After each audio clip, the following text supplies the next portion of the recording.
Welcome to Enduring Journey to Bliss. I hope you all are doing wonderful. And today I wanted to show you this little Phalaenopsis. I will try to get you a close-up here. She's a very pretty little bloom. I apologize for the movement. I have a fan in this growing space to keep air movement, which is very good for the plants, but it does impact how these come across on the video. So my apologies. I will move her back a little bit. So she is giving me an additional little growth area right there. So hopefully that will continue to form into some buds.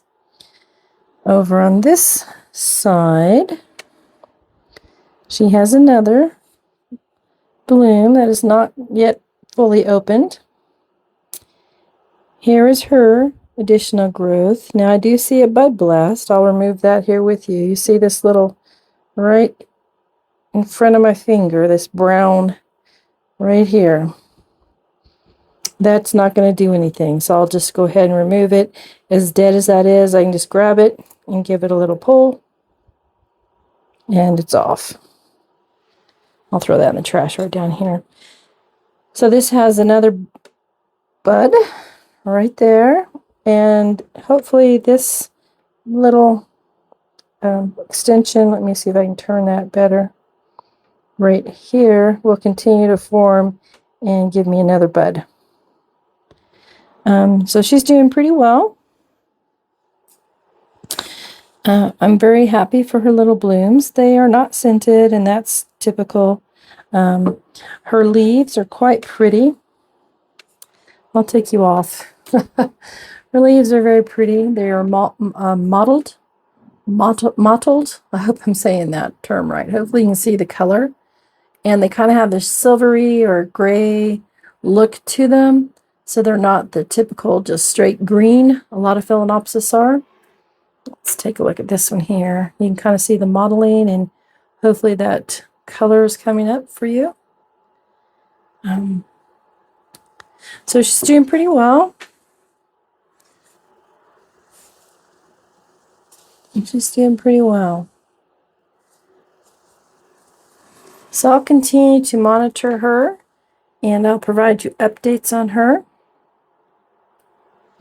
I have not created a playlist for her yet. She is a no name, no ID Phalaenopsis that I probably purchased at a grocery store or at the Home Depot or at the Lowe's.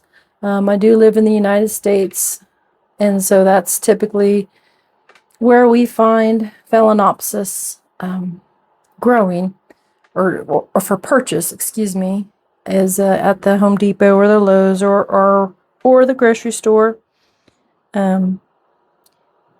But sadly, when you purchase them in that manner, they typically do not have any ID. So I'm going to go ahead and pull her up.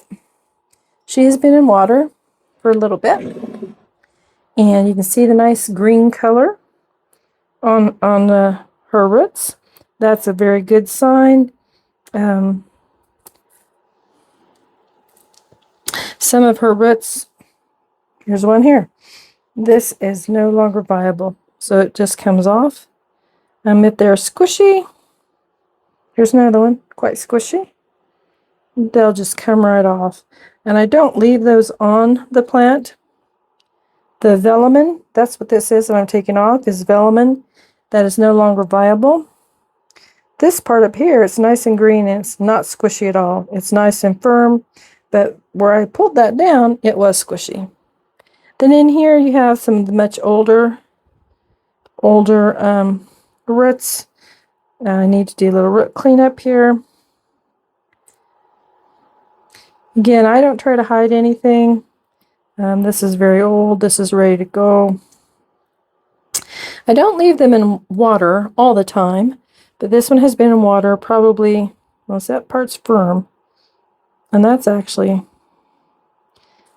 partially firm. Let's pull that part off.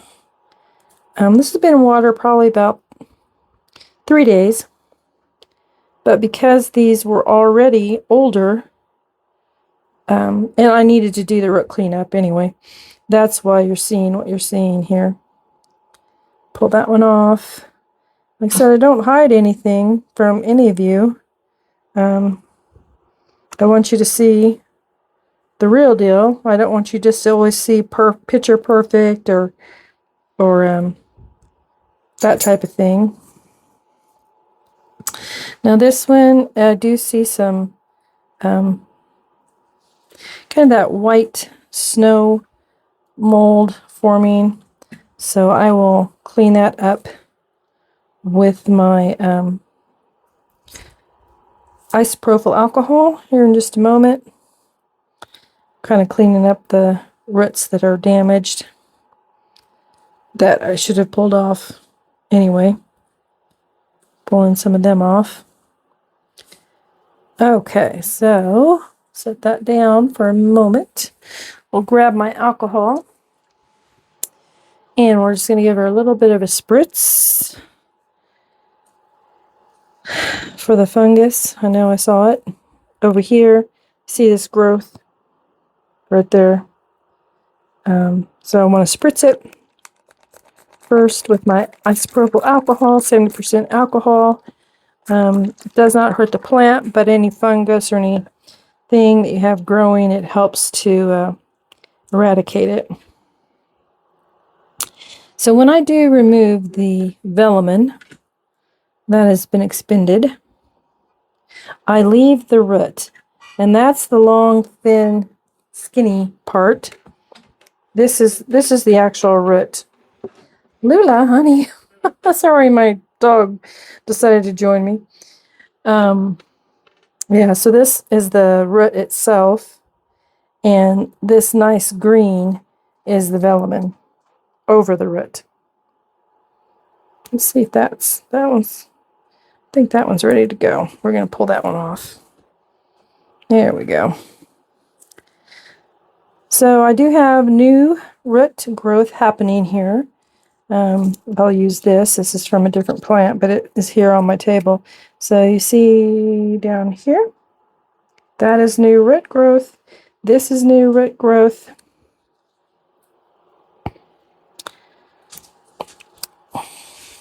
This, of course, is new root growth. And so, yeah, she seems to be doing quite well. I want to look down inside her a little bit in her crown area while I have her out and about. So, yeah, she's doing pretty good.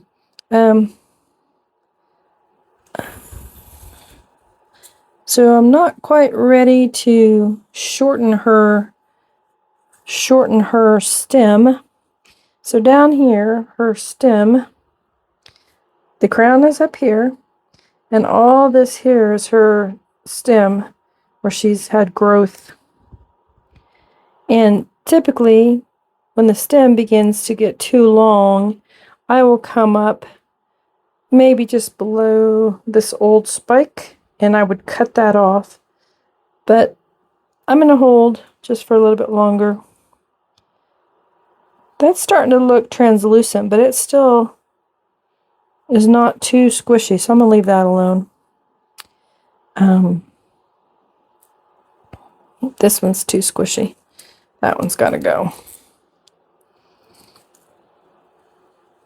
I have been thinking about possibly putting some more of my Phalaenopsis into possibly bark, maybe a pond and bark mixture.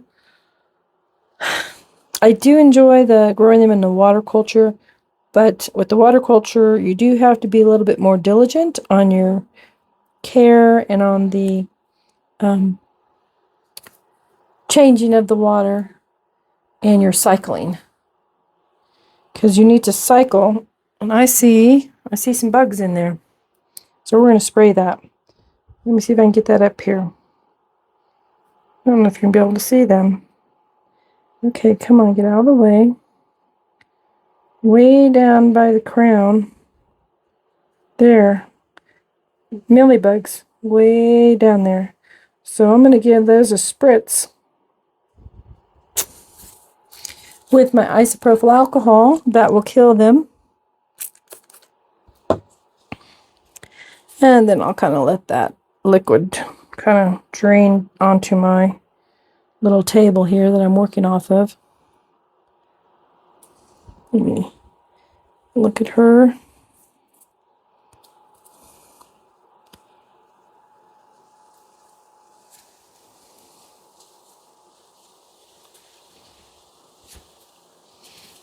Yeah, so I think I might go ahead and take her in and give her a little shower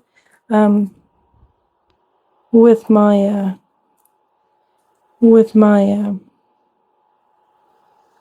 filtered water in my kitchen area. I think I want to rinse her off a little bit.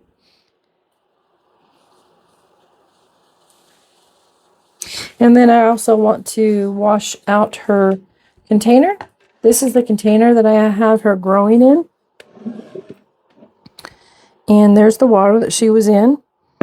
But I'd like to wash her container and clean it up.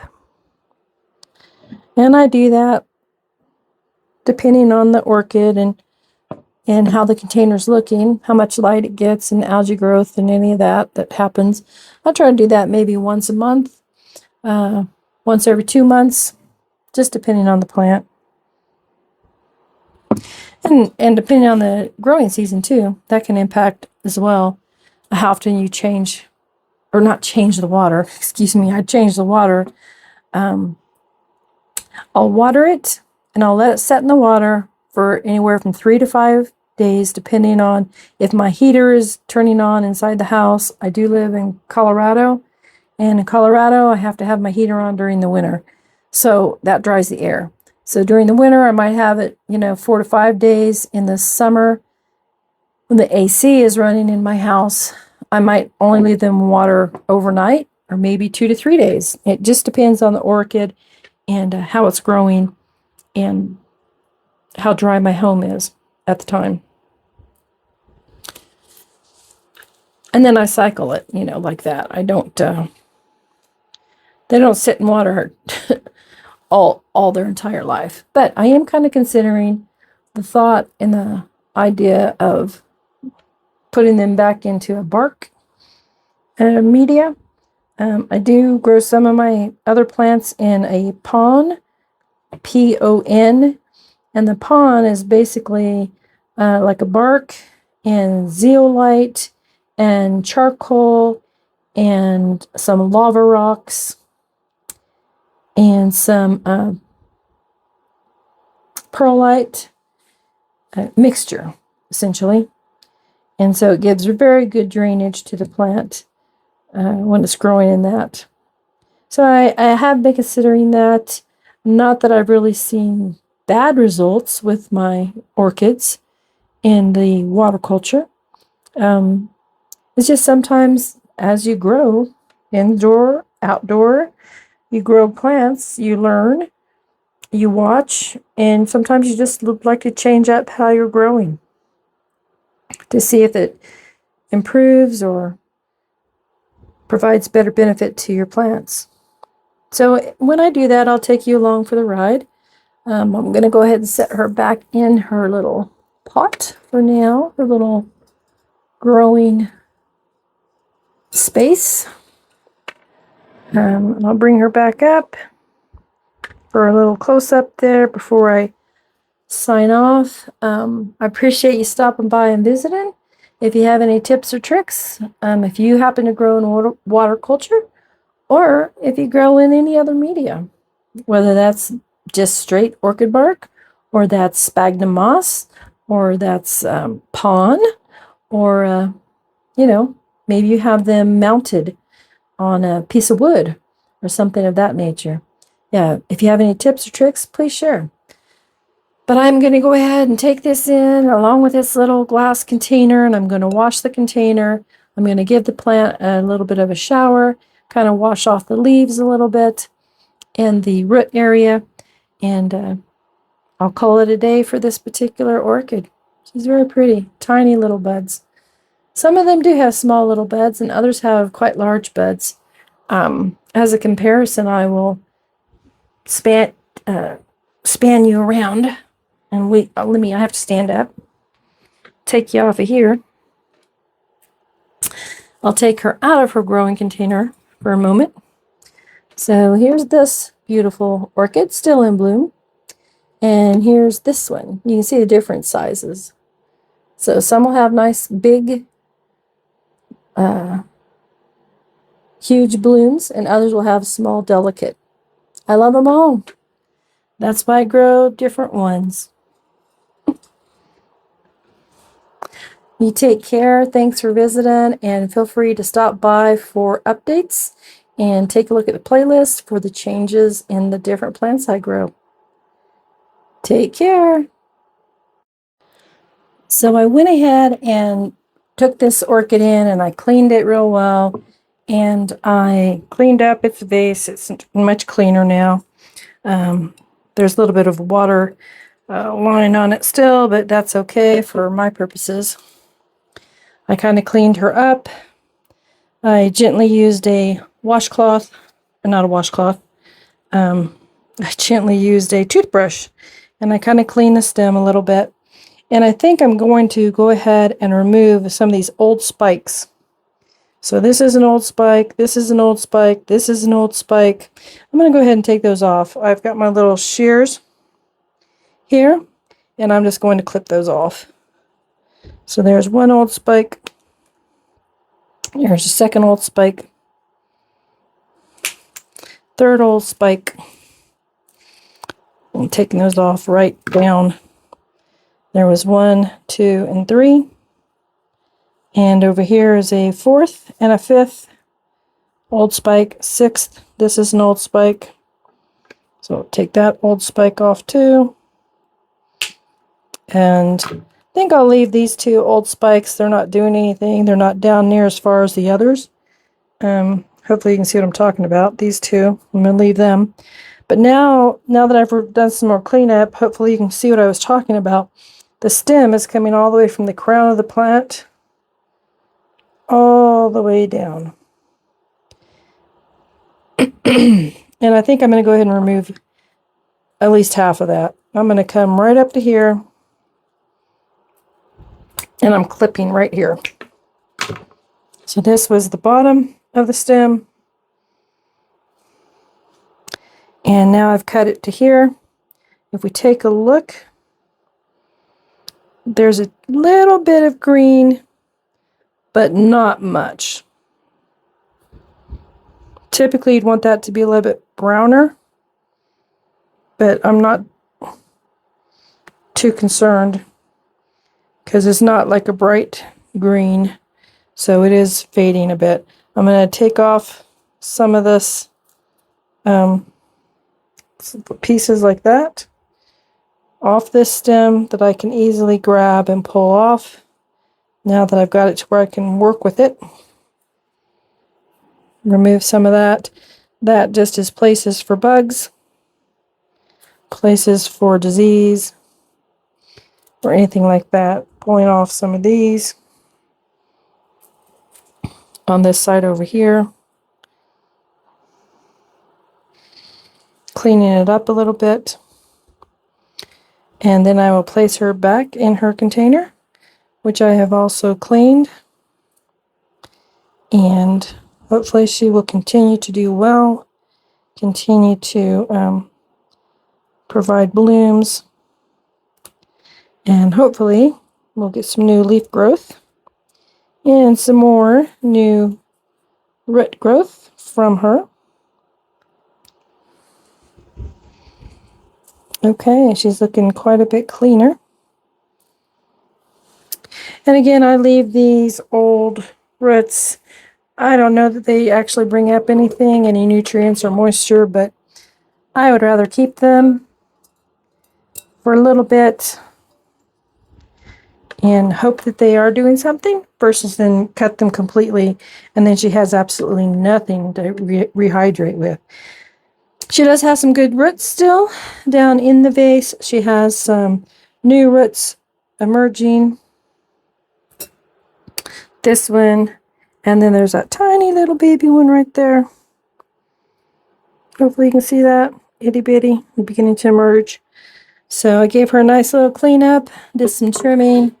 I washed off her leaves, and hopefully she'll be good to go. All right, this time I will sign off. Take care. Thanks for visiting.